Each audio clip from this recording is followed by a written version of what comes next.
Does any commissioner have anything else they would like to address that was brought up under citizen comment? Yes, Commissioner, let's see, who is first? Commissioner Bottcher. Okay. The remarks made about the tax shifting. If I'm not mistaken, when any business pays taxes, pays property taxes, that they then pass that expense on to their customers who buy their product or use their service. And I'm not sure that there's a difference between when GREC is going to be paying property taxes and, say, a doctor's office or a shopping mall paying property taxes and then passing the cost on to their customers. I don't know if Mr. Hunzinger would like to speak to that, or Mr. Blackburn, or am I mistaken on that? Mr. Hunzinger? Well, relative to the GREC and the taxes, I think one important point to be made is that even residents of the city of Gainesville are residents of the county and will be paying that tax. A lot of times that gets forgotten. I've been in areas before where city and county maybe didn't always see eye to eye, but that needs to be said that all residents of the county pay county taxes. So that's one thing. But I think what Commissioner Bottcher is driving at is that whether or not the taxes are explicitly included in the contract as a pass-through, ultimately we as the purchaser of that contract would be paying the taxes in one form or another. Does that answer the question? Yeah, I believe it does. I'm just wondering if my analogy, though, was accurate. So it sounds like you're saying yes, it is. Yes. Okay. You're nodding. Okay. Very good. Thank you. Thank you, Commissioner Bottcher. Commissioner Chase. Thank you. I actually have that same point written down that Commissioner Bottcher did. So, do you recall during the negotiations, was taxes an issue that were talked about, or was it not even talked about? And then, or do you recall? Because we had 2 points up there that actually seemed like both fairly reasonable points. So I'm just kind of, the hardest part here is, like Commissioner Bottcher just tried to do, trying to vet this out. But we talked about taxes at one point, another time about this that were different. But was taxes part of the economics of the deal? Is that what it was? Yes, Mr. Hunzinger. Mr. Mayor, in response to Commissioner Chase's question, the taxes are part of the contract as seen in the pricing sheet in the contract. I don't recall what appendix that is, but it is part of the contract. So it's assumed it's kind of in part of the rate. Right. Okay. And it's listed as undetermined because we don't know what the property appraiser will ultimately until it gets to that point? Appraise that value. Okay. All right. Mrs. Parsons asked about the cleanup and stuff. Do we have is anyone from the city staff monitoring or helping along with any of this stuff? I know, Mr. Murray, it's your kind of project, but is it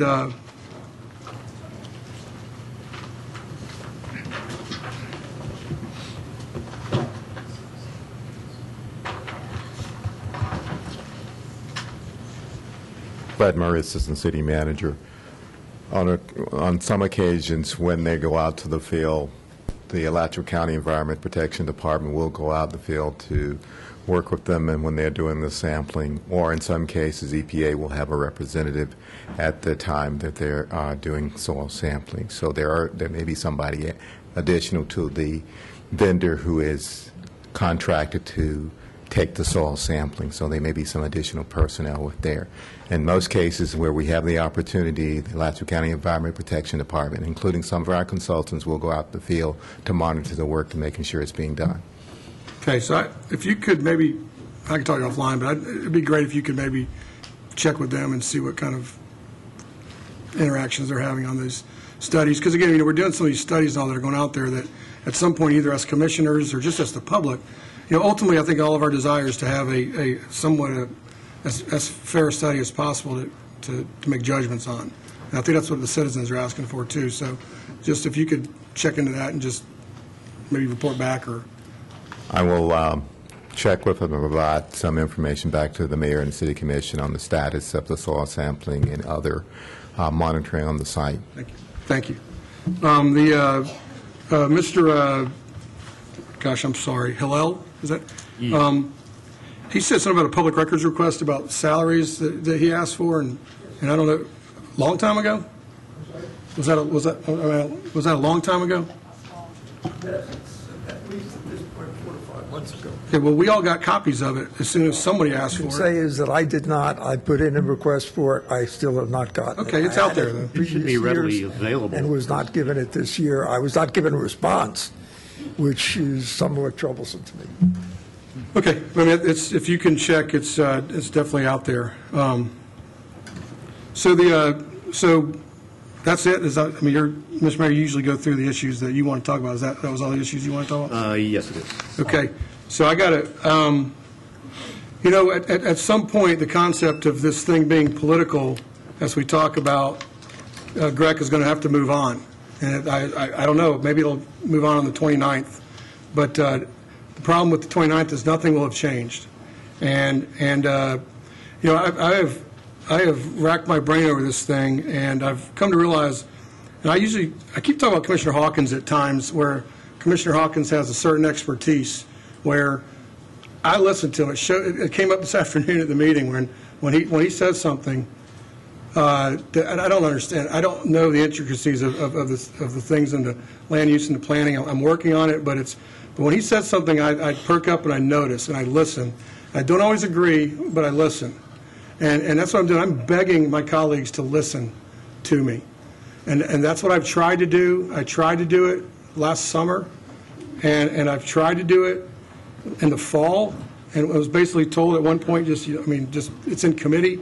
And I think what's happening now is that it's getting closer, and people are starting to understand businesses. And so what happens is, I want to go back to another point. Mr. Brinkman, I believe, brought up the thing on rates. And so because he brings up a good point, because he and I use entirely different power patterns. I'm a married guy with 3 kids and a modest 2,200 square foot house, and I don't think he lives in that. So Florida Metropolitan Electric Association, which I have to assume we have people on the board of it and all, it's got to be impartial, but there's a website there that compares rates, and they compare them monthly. And so I would just go on there. I would encourage the citizens to go. It's called publicpower.com, and there's rate comparisons, and you can look at it by the month, and it shows for a 1,000 kilowatt user and a 2,500 kilowatt user. And I assume they're getting this from somewhere where we could say at least that's probably a pretty impartial jurist there on that thing. But back to this, the dialogues that's been flying around. It's again, I feel like I need to say this because I think it's that important, and we're tasked with great responsibility here. And when you look at the commission, I'm sorry for what happened on the county commission. I think did what they felt was best. And you know what? The school board at one point did what they felt was best. And we do those things. We're involved in all kinds of decisions. But for me, anything or anyone that can get our county commission to unanimously vote on anything is pretty amazing these days. And including one that was a longtime commissioner, I think, and a former mayor who was there. And so, the tax thing was an interesting discussion as it relates to the school board. But this is what's happening. We've got to continue to address, and that's why if you read the article when I talked in June, I just said we just got to let people know. And so if we're letting people know 1056, so one of the things I've come to realize is that's been out there. It's been out there for a while. So I would potentially at some point make a motion that we as a body set a policy that we will not raise rates above 1056 to start, because that's the number, and that's the number people are planning on. And so what you see here is, I've got a list. The business partner program had like our top users, and the numbers are large. The numbers that we're told, if everybody's expecting the 1056, then businesses are going to be, facing, the school board said it's 200,000. I'm sorry, our county commission is 200,000. I mean, the school board in year one is going to be close to $500,000, best case. And then businesses are, in the 100, 90, 50, 70. There's just, I think it's important that we get out there. But the thing I've tried to do since day one is, and again, it comes back to the reason the way I listen to Commissioner Hawkins is that we don't have a range. We had a range during the presentations, but we don't have a range. And 1056 is best case.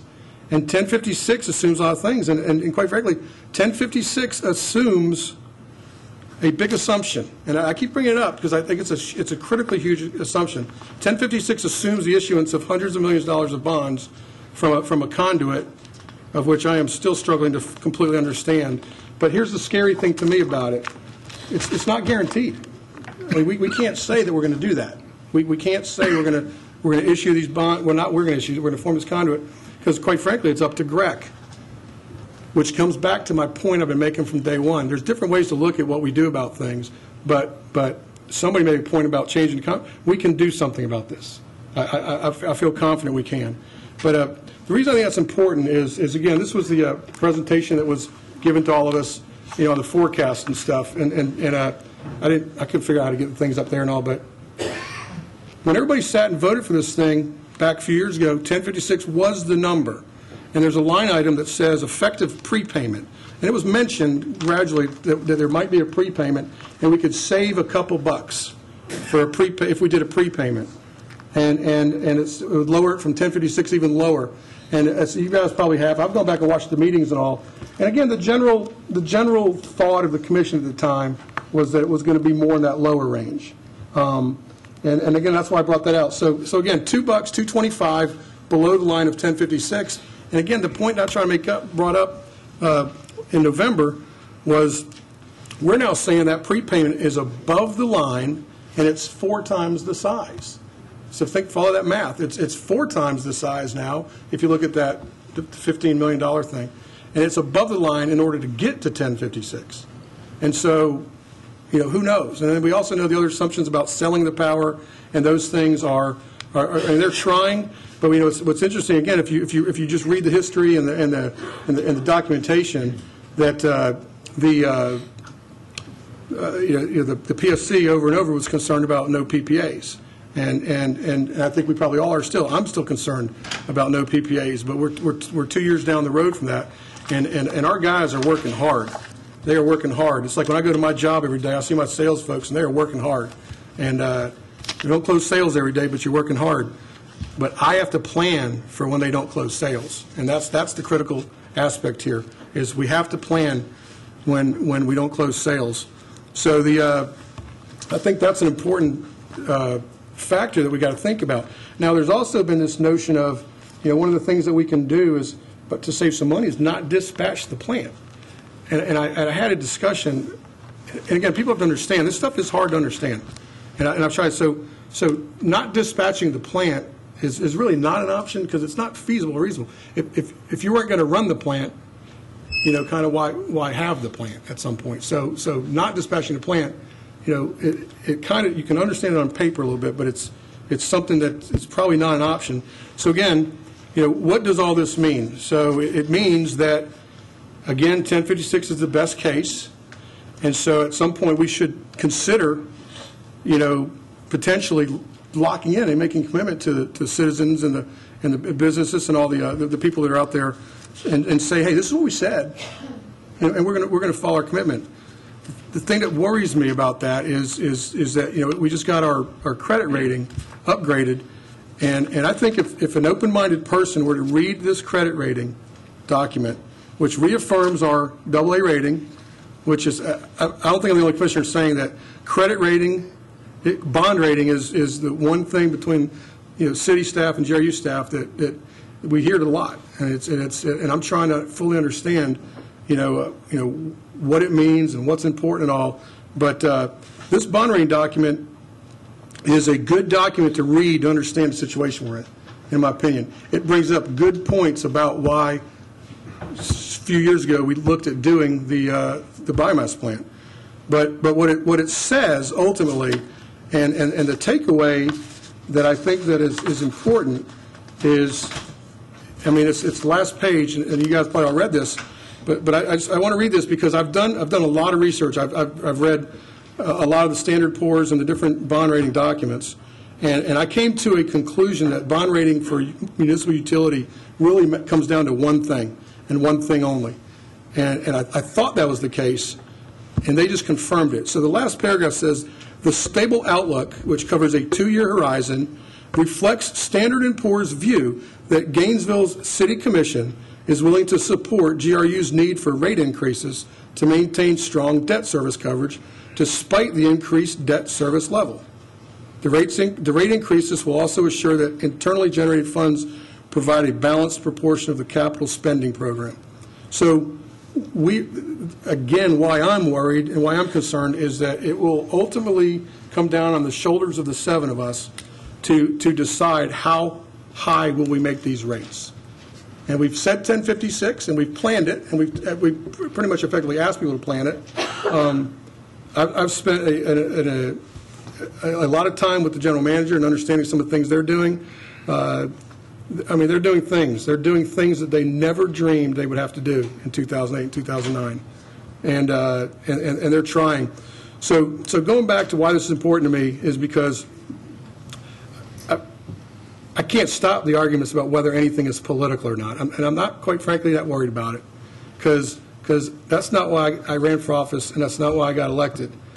I got elected to try to, when I saw something that I thought, and this is something I can tell you I've spent an inordinate amount of time on and trying to understand and trying to learn, and I'm just asking for the same thing. I mean, you know, it brings up points. It brings up points that it absolutely verifies what has been said before, that says that one of the concerns is that 70% of the GRU system electricity depends on one unit. That is in this report. But then on the other hand, they say that that risk is not a strong one because of our operating record. And then they say the agreement with surrounding utilities to provide backup power if we need it. And it said the replacement power's cost will be based on gas prices, which we project will remain low for many years. Again, this is the S&P. These people, I know analysts up in New York, and that's all they do. It's a quite boring job, I think, but that's what they do over and over. So again, on the one hand, they do bring up the point, so it's a valid point. So I think ultimately, at the end of the day, what is, for me, is, you know, I have found myself in my life in the position of David, of the famous story of David and Goliath. And, you know, I don't know if we're David right now, but I'll tell you what, David fought back, and David did something. And that's all I'm asking. And I've learned, I mean, listen, I've got an email that will motivate me the rest of my life. So we've probably all gotten them, but I've gotten them recently. So I am not a right-wing radical trying to destroy the way of living in this city. Okay? I'm not. I promise you. You can talk to my daughter. But what I can tell you is that I'll appeal to you again. Please have the discussions. Please let's look at this thing. And if you notice, I haven't talked about the past at all. So that's important. We have got to move forward from this, and we have got to, as quickly as we can, decide if we're going to issue these bonds and form this conduit, because if we do not issue those bonds and form this conduit, that adds $8 right there. And I understand this stuff. Not to mention selling the power at a certain rate. We're having to blend it now. There's fundamental policy changes about selling this stuff long-term instead of short-term. So while others want to be on both sides of the battle lines, I will leave you with one story and one story only. Everybody knows I flew in the Navy. I flew big, boring airplanes, but sometimes we did exciting things. And we did search and rescues. And when there was a ship sinking in the middle of the ocean, and the Coast Guard was dropped on there, the Coast Guard did not come on there for the first 5 hours and ask, how do we get to our sinking ship? They did what they could to save it. And that's all I'm trying to do. And I will take all the daggers and I will take all the shots gladly, because it's that important. And I just, again, I beg you guys to look at this openly, understand the paradigm shift that we're living within, understand that things have changed, and understand that our citizens, our businesses, and ourselves deserve, at a minimum, to know a range. And if the range is higher, then we as a body and GRU as a business operating unit is going to have to figure out how to ensure those rates do not go above 1056. Because if we can do that, then the spreadsheet that I have here that shows the school board paying $1 million more a year, because I'm guessing maybe it's 20, that doesn't apply, because we're not going to allow that to happen. And I think it's an important issue, and I thank you. Well, actually, I have sat in on discussions with bond rating agencies, and yes, surprised they do want us to pay our bills. But they do talk about other things as well. And one of the things that they did talk about was the biomass plant, and they viewed it as being a positive factor in our bond rating. And also, they did state that in their report with respect to issuing this bond rating. There was a time when politics was played with our rates. It started before I got on the city commission, but as a commissioner, I had to make changes to actually get over the fact that actually politics had been played, and therefore we had to actually raise rates over a number of years to make up for that. So I just wanted to point that out. Let's see. Who's next? Actually, Mr. Hunziker, did you wish to speak to this point? I can. I don't know if the other commissioners are going to speak to the same point. Well, it may be that you have light to shed on it that could direct the conversation. Appreciate that. I wanted to clarify a few things first, though, that I heard in citizen comment. One of the comments from an individual was that our debt level was $1 billion going back to the 1980s. Actually, in 2005, our debt level was around $470 million. It's roughly $1 billion today. That increase in that time period was due to primarily large projects such as Deer Haven environmental retrofit, regulatory issues on the water and wastewater side, our new East Side Operations Centers in there, and a number of capital programs that had built up over the years from, I will say, a lack of spending in operations and capital funds. So I wanted to clarify that. So we're on a program where we think we have peaked with the debt and we're in the process of paying it off. So I want to clarify that. Also, I think the same individual indicated that there's a $3 billion debt associated with GREC. That's not true. It's a contract, and it'll be reflected in the fuel adjustment. So there is no debt with GRU associated with the PPA. And then that kind of ties into what Commissioner Chase was talking about, and he and I have had a number of discussions on this, and I think that we're both on the same page that we want to bring this resource into our mix at the lowest possible cost to our customers. I think we're all on that same page. We have said, we as staff, professional staff, going back to 2009, that it was 1056, roughly that number. We reiterated that in the RUC meeting back in October. And certainly things have changed on how we're going to get there, and they'll change between now and when the plant goes online. So we're trying to be flexible to get to that point. You know, Commissioner Chase's view is that's best case. I'm not sure I totally agree with him. There could be some things that go in our favor, such as carbon legislation, regulation, things like that. But we're shooting for that number. So, you know, we can debate that, but that's the number, that's our bogey, that's our target. So, and then on the fuel adjustment, and this is pertinent to the rating agency's discussion, the PPA will be reflected in the fuel adjustment that our customers see. So that's where the rate adjustment will be made. The bond rating agencies, one of their primary concerns, among many things, you know, you want to have competitive rates, you want to have a diverse fuel supply, you want to have a vibrant service territory, you want to have well-run utility, good management, et cetera, good reserves. But what they peg, one of the ratings factors is the ability to cover debt service, and that comes from the base rate component. So the fuel is effectively a pass-through cost that doesn't affect the base rate, which is actually the revenue that pays the bonds. So I wanted to make that distinction. Now, certainly we're concerned about the rates being competitive in total, and you know, we are very concerned to make sure that's in a good range. And I'd just like to mention that the last 3 years, we have lowered the average residential rates each of the last 3 years. So with that,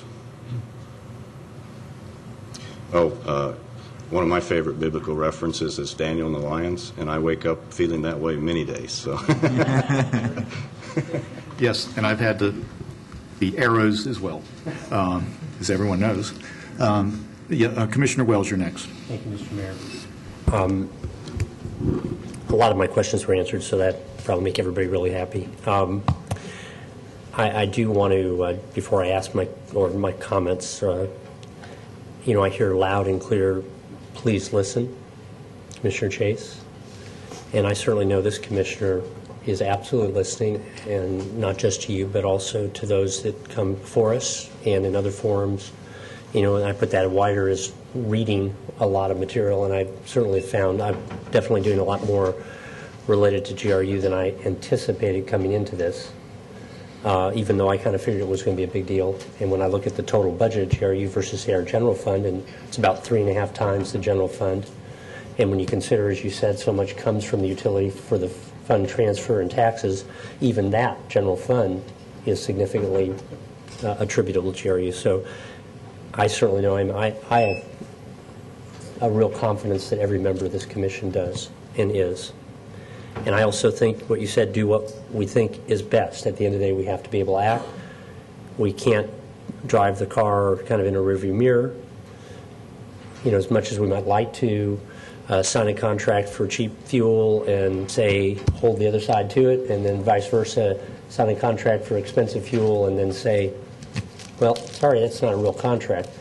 I mean, I feel like we really are trying to do what we think is best, and I very much appreciate what you contribute to it and what the staff, more than anything, of GRU have done, and all the other information that we get. I think it contributes to the conversation.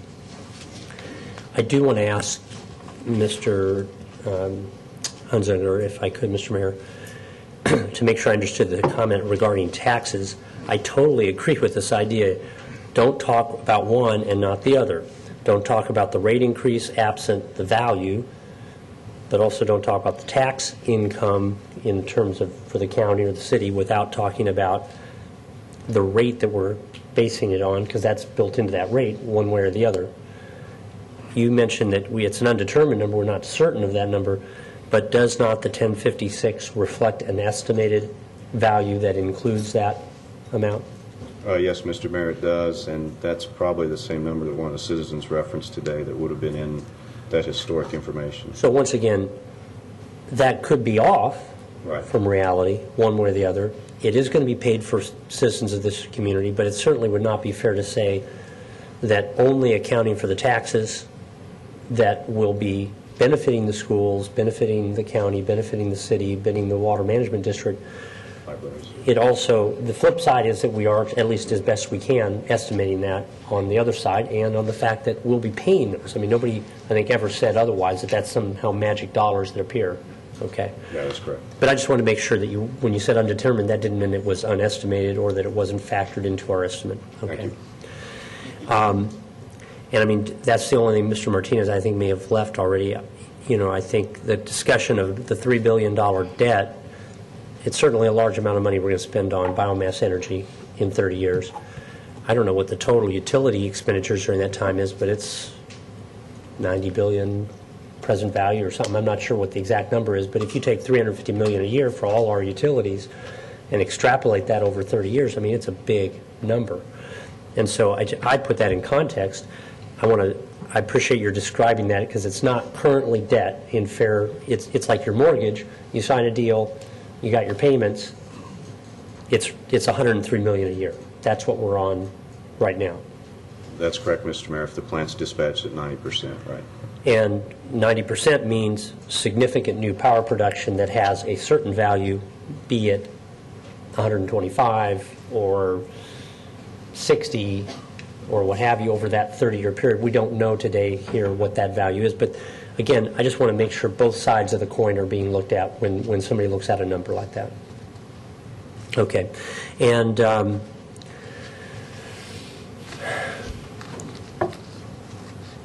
guess there was one other item, Mr. Mayor, and I guess it just had this discussion of nonpartisan officials or whatever, Non-elected. Yeah, no, or not elected. I heard that comment, certainly.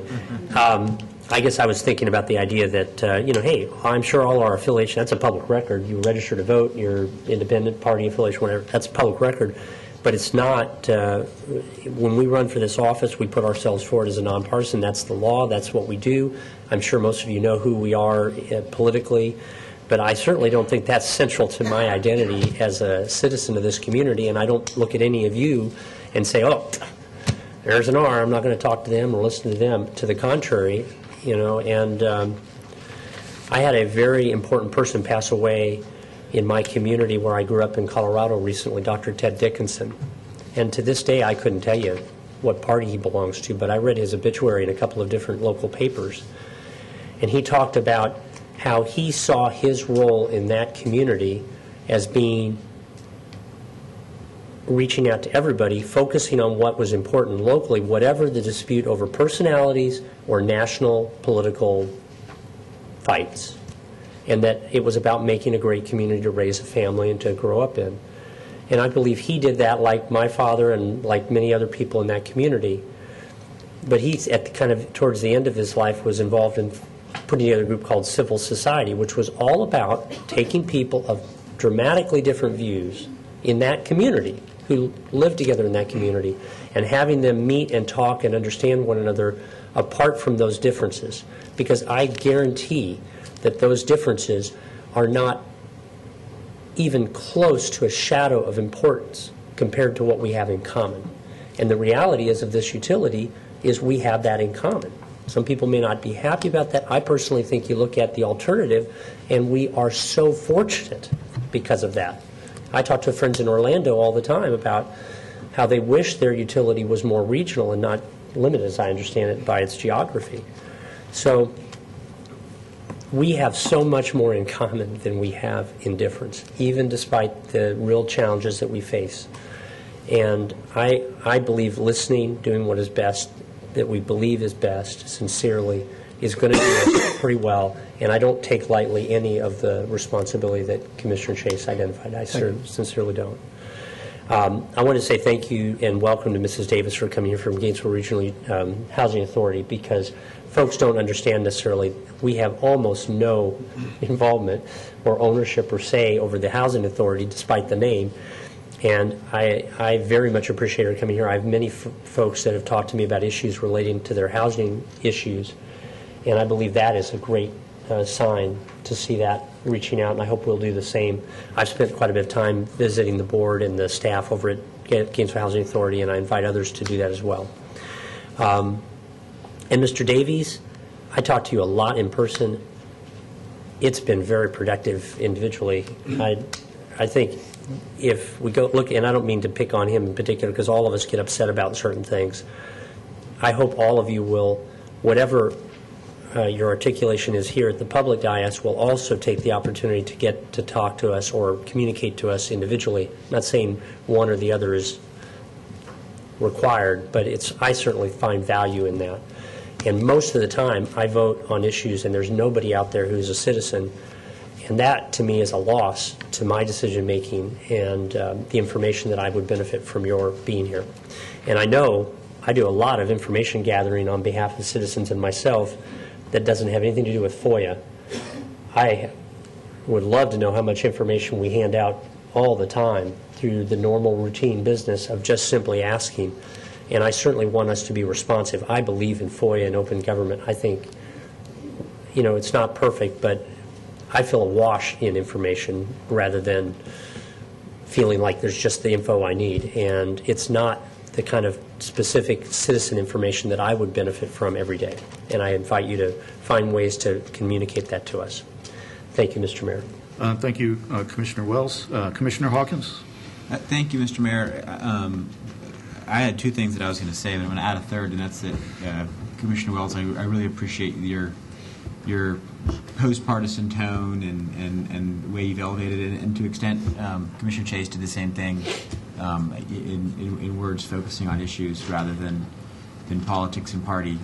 I feel a lot of division, and I think that comes from personality, not necessarily on this dais, but from some comments that we hear in different voices in the community. So I really appreciate those comments coming beyond that. The two statements that I wanted to make was, one, on the current $10 for the typical ratepayer that we're looking at. I don't understand that to be the conservative estimate, because coming from Mr. Reagan's analysis, this is where we get the number anew from his analysis.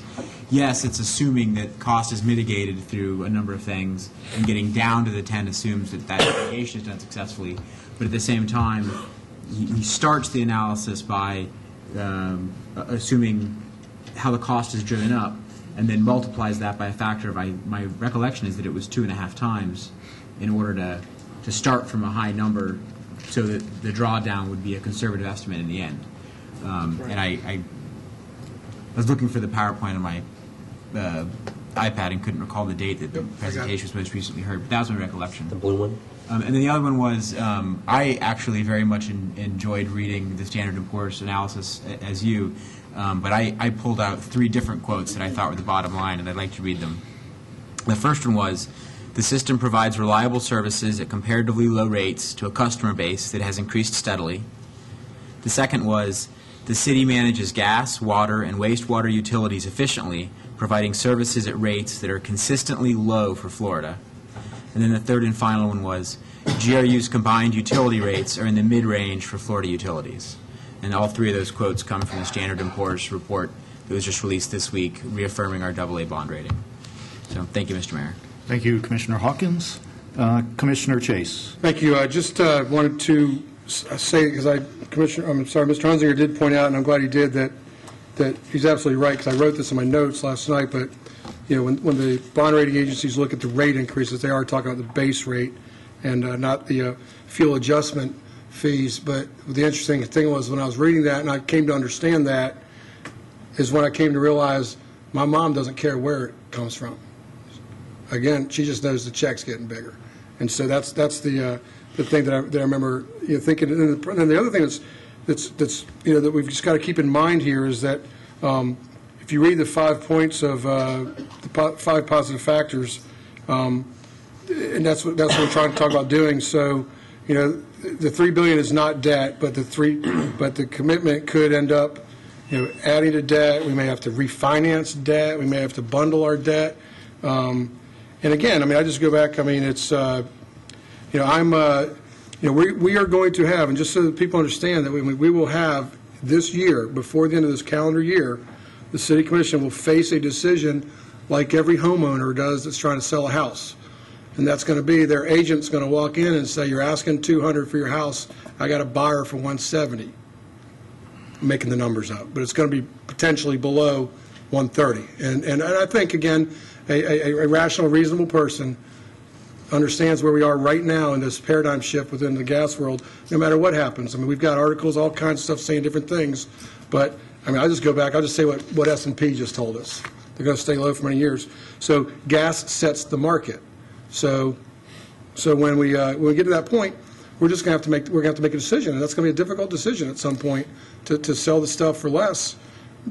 But it would be obviously irresponsible to, at some point, to go, well, you know what, we're not going to take, because I've been through that. It's like, well, I don't want that offer. And say, okay, wait for the next one. The next one never comes. Or the next one comes, and they do the research, and they go, hey, someone offered them $170, and it's been 6 months, so I'll offer them $150. So all those things, in time, could add to our debt, and could add, and that's where I get into that, the term I came up with economics and all, but I'm staying away from the stuff for now. And but it applies to that stuff. And so our bond rating is, and then ultimately at the end of the day, I think we could all. I asked in the budget meeting, at some point I'd like to really know what bond rating. Really understand what it means, what it does, because what I think it does is it allows us to borrow more money for cheap rates, and I actually don't know if that's a good thing. Or the same amount of money for cheaper rates. Or the same amount of money for refinance existing. Yes. Oh, no, I understand. I It understand. doesn't necessarily mean we're borrowing more money. It could mean I'm saying, but it allows you to. Yeah. So, but you just got to look at it. At the end of the day, the numbers are the numbers. But yeah, I appreciate Commissioner Wells and Hawkins' comments very much, and that's why I said I'm glad you're looking into that. Whether it is the conservative or not, because you're right. It was down to 8, Tom, and it was up to 20. But that's where you got to look at. the assumptions. And again, that's why I go back to talk about this prepay again as being the big one, because we know if that's off the table, then that gives us a direction to go, and it'd be better to know that earlier than later whether it was on or off the table. And quite frankly, right now we're at the complete mercy of GREC if it's even possible. I mean, it's completely. I mean, they don't. That's why I'm saying that. In my mind and in my experience, we've got an opportunity here to look to them to help us. Help us. I mean, take. I wish it was take your 50 back. I'd love to do that, but that's not possible now. But if they can help us, and there's things we can do. We have a fixed contract that looked good for the fuel for 30 years. We could go variable on it. We can go real low early just to help, and we can share an upside. And I heard about cap and trade, and again, none of it. We just don't know. That's the thing. We just don't know. I'm not going to sit here and say cap and trade's never going to happen. Can't say that. And so maybe when it happens, there's an upside, and we can say, you know what, you can have it all. Because again, y'all were there. I mean, y'all at one point talked about, hey, we can maybe make money. Apparently, in the heyday, the mayor, I don't think it was probably as far back as that's when you started. But I mean, I've heard from people the utility used to make money selling power, and I mean that was part of the discussion. I know with the extra 50, but it's probably not looking like it now. So let them share upside. We make money now selling power. For example, to the city of Alachua, near utility, and to others. I meant a lot of money. Do we make a lot of money? Probably a lot to them, but maybe you could talk to them and tell them it's not much. Okay. I'm just repeating what I've been told by staff, so I'm sorry for. But actually, to comment on that, Mr. Mayor, I apologize. Sure.